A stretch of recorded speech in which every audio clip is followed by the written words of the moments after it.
आपण जे माझ्या हातात पाहतात याला श्रीयंत्र म्हटलं जातं। हे आहे स्फटिक श्रीयंत्र।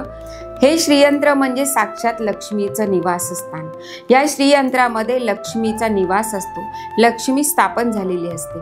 अनेक अडीअडचणींची जी कामं असतात, जी कामं आपल्या घरात होत नसतात, त्यासाठी हे श्रीयंत्र तुम्ही तुमच्या घरातल्या देवघरात सिद्ध करून जर स्थापन केलं तर तुमच्या अनेक संकटातून मुक्तता होते। एवढंच नाही तर माता लक्ष्मी ही तुमची भरभराट करते, ऐश्वर्य देते, पैसा कधीही तुमच्याकडे कमी पडत नाही। त्यामुळे ऐश्वर्य, समृद्धी, आरोग्य या सगळ्यांसाठी या श्रीयंत्राची सिद्धता करून तुम्ही तुमच्या देवघरात ती स्थापन करा। अनेकांना मी हे श्रीयंत्र देत असते। अनेकांची कामं हे श्रीयंत्र देवघरात ठेवल्यानंतर झालेली आहेत। तुम्हालाही काही अडचणी असतील पैशाच्या संदर्भात, किंबहुना घरातील आणखीन काही बऱ्याचशा अडचणी असतील, तर सगळ्या अडचणींवर एकच उपाय आहे की हे श्रीयंत्र सिद्ध करून तुमच्या देवघरात स्थापन करणं।